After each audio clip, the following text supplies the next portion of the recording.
dapat hadir pada materi kita pada siang hari ini. Siapa yang nggak pernah materi ini? Kayaknya oh ini nggak pernah. Kenapa? Oh Cindy Alfa kayaknya nggak ada absennya.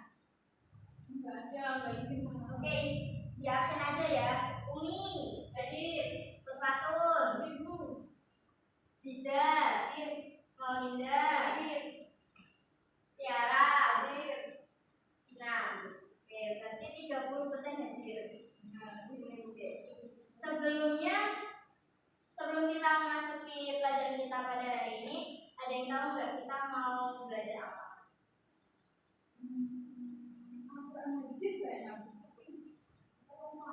Al-Quran.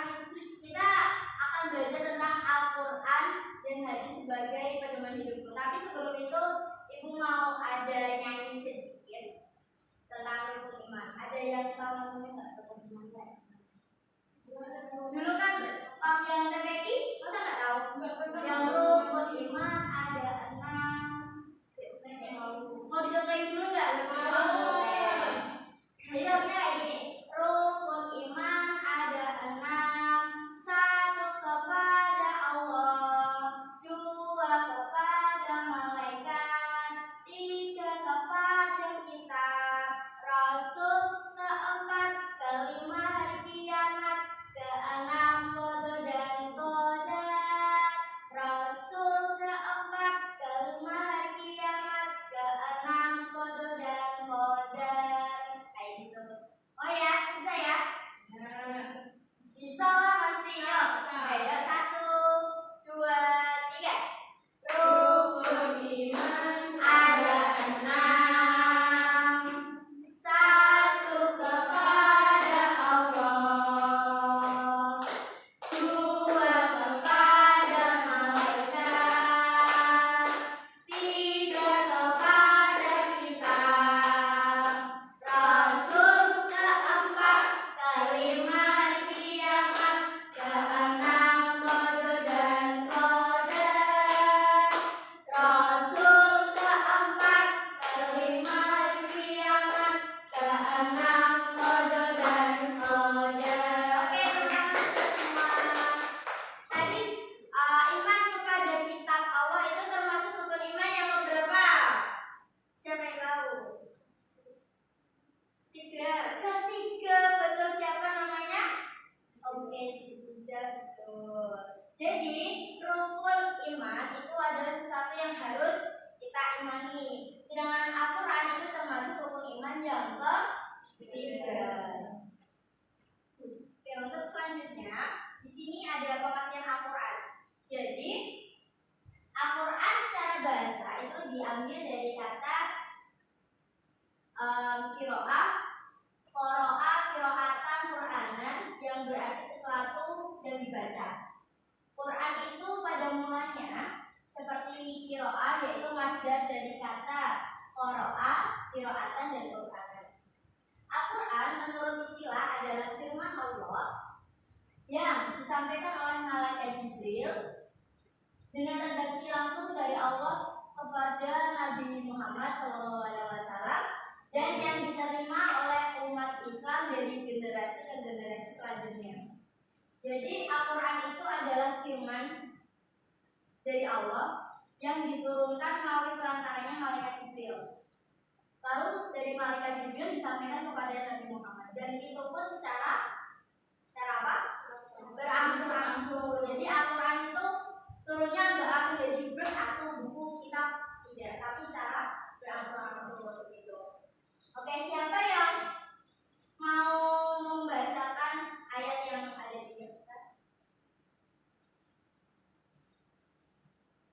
Kelihatan nggak?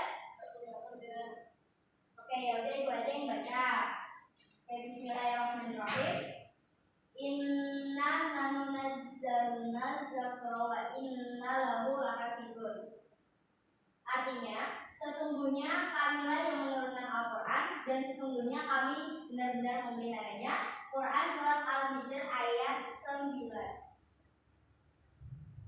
Baik, selanjutnya ada pengertian hadis. Secara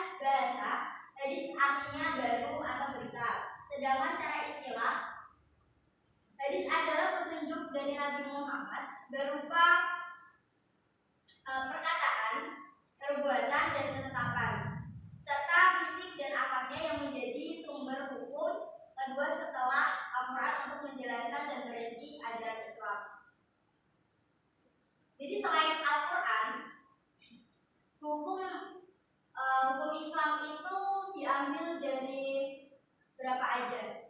Ada berapa sumber hukum Islam? Ada yang tahu nggak? Ada berapa? Melinda atau Zida? Sumber hukum Islam ada berapa? 4. Oke, yang pertama Al-Quran, kedua hadis, ketiga ijma, qiyas. Oke. Jadi selain Al-Quran, Islam itu memiliki sumber hukum yang kedua yaitu hadis. Hadis ini berupa perkataan dari Rasulullah yang menjadi ketetapan hukum atau bisa juga merinci ayat di Al-Quran yang masih belum jelas konteksnya seperti apa. Misalkan seperti kayak kita di Al-Quran disuruh sholat, tapi tata cara sholatnya kita nggak tahu. Makanya kita tahu dari mana? Dari hadis. Dari ikutilah apa yang saya kerjakan. Kalau Rasulullah seperti itu. Oke, lanjut aja ya. Ada pertanyaan nggak sampai sini? Oke, selanjutnya kita akan membahas tentang keistimewaan Al-Quran itu sendiri. Ada yang mau membacakan? Kita dimulai dari oke.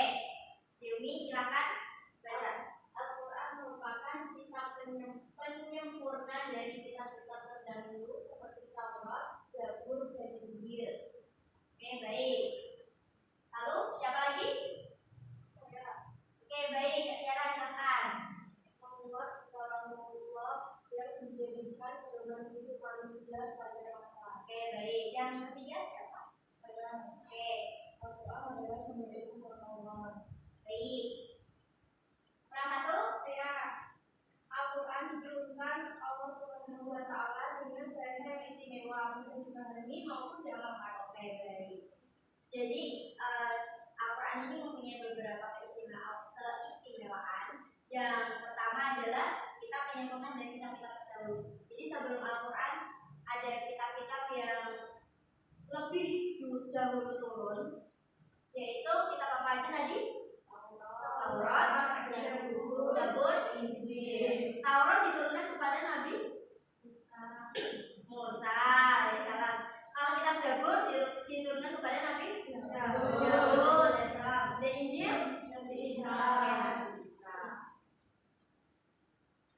Lalu lanjut, hadis warisan Rasulullah SAW itu ada 3, yaitu ada hadis qauli, hadis fi'li, dan hadis takriri.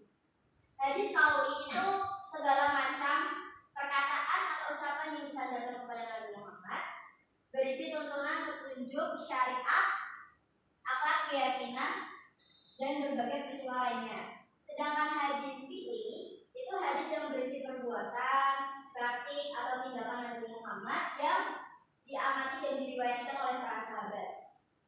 Lalu ada hadis takriri, adalah hadis persetujuan atau ketetapan Nabi Muhammad SAW terhadap perkataan, perbuatan atau ijtihad para sahabat yang disetujui melalui sikap diamnya Nabi atau persetujuan langsung sehingga hukumnya setara dengan sabda Nabi. Jadi kalau berarti hadis takriri itu sebenarnya ketetapan Nabi yang ditetapkan melalui perkataan sahabat, dan Nabi itu mendiamkannya atau secara tidak langsung menyetujui, dan itu bisa sesuai, hukumnya sesuai atau setara dengan sabda Nabi dan menjadi dasar hukum syariat. Sudah tahu? Ada yang mau ditanyakan nggak ini? Tidak usah ya, kita lanjutin aja. Lalu ada fungsi Al-Quran dan hadis. Ada yang mau baca nggak? Oke, baik. Yuk. Fungsi Al-Quran dulu.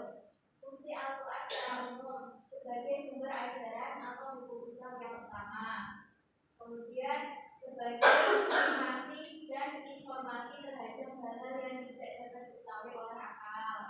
Yang ketiga, petunjuk hidup manusia ke jalan yang lurus. Yang keempat, sebagai pengontrol dan pengoreksi terhadap ajaran terdahulu, yakni Zabur, Taurat, dan Injil. Oke, terima kasih. Lalu siapa lagi yang mau membaca fungsi hadis secara umum? Pak, Gus, sesuatu?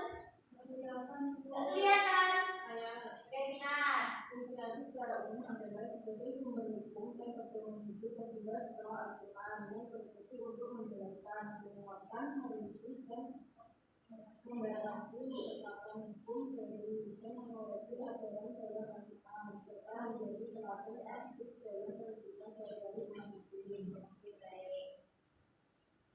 Lalu yang selanjutnya ada fungsi hadis terhadap Al-Quran, yaitu ada 5: bayan takrir, bayan tafsir, bayan taksis, bayan tasyri', dan bayan nas. Bayan takrir atau penetapan, penguatan itu berarti mengukuhkan dan memperkuat hukum atau ajaran yang sudah ada dalam Al-Quran. Contohnya seperti kewajiban wudu. Jadi di Al-Quran kita cuma disuruh untuk mensucikan diri dengan cara berwudu. Tapi kan kita nggak dikasih tahu caranya wudu yang benar itu seperti apa, awalnya dari apa dulu gitu. Lalu ada bayan tafsir. Bayan tafsir itu penjelasan, yaitu menjelaskan ayat-ayat Al-Quran yang bersifat global menjadi lebih rinci. Contohnya seperti yang sudah dijelaskan tadi, seperti tata cara sholat. Lalu ada bayan taksis, yaitu mengkhususkan ayat-ayat Al-Quran yang bersifat umum. Contohnya seperti larangan mengambil pencuri, larangan mengambil atau pencuri. Lalu ada bayan tasyrih, itu penetapan hukum baru, menetapkan hukum baru yang tidak disebutkan secara eksplisit dalam Al-Quran. Contohnya seperti hukum waris yang lebih detail. Lalu ada bayan nas, itu pembatalan atau perubahan, mengubah atau membatalkan hukum yang sudah ada dalam Al-Quran.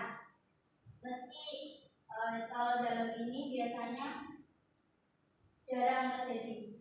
Jadi enggak semua Al-Quran itu bisa diubah begitu dengan hadis.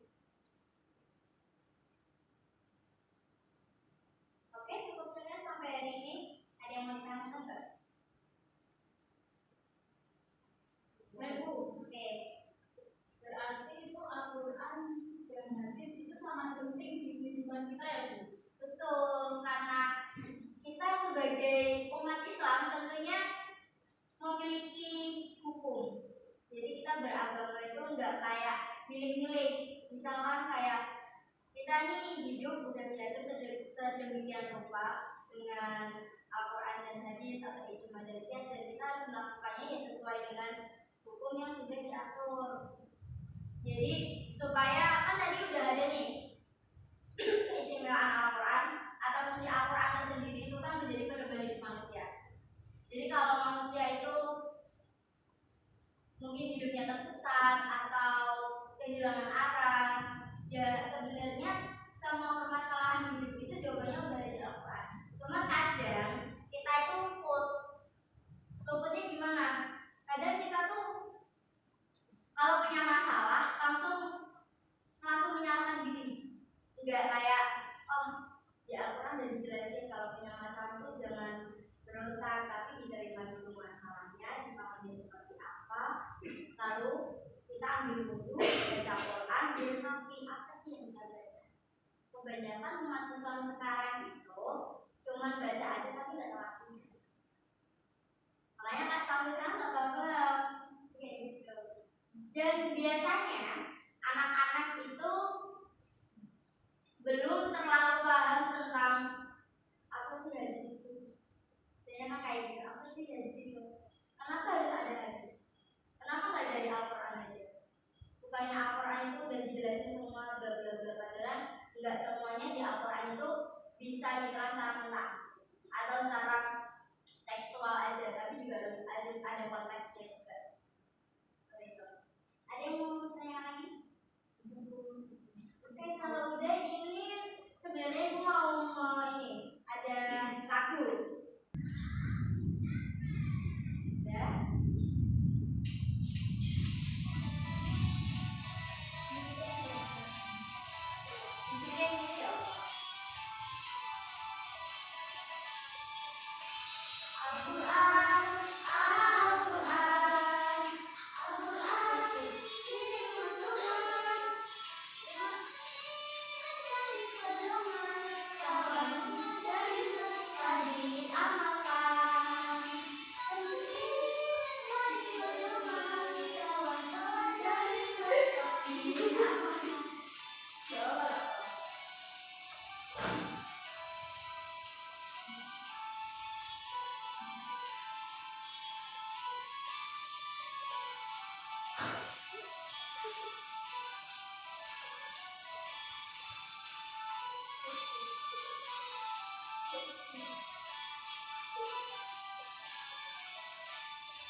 Al-Quran, Al-Quran, firman Tuhan, kitab suci menjadi pedoman, kawan pelajari serta diamalkan. Kitab suci menjadi pedoman, kawan pelajari serta diamalkan.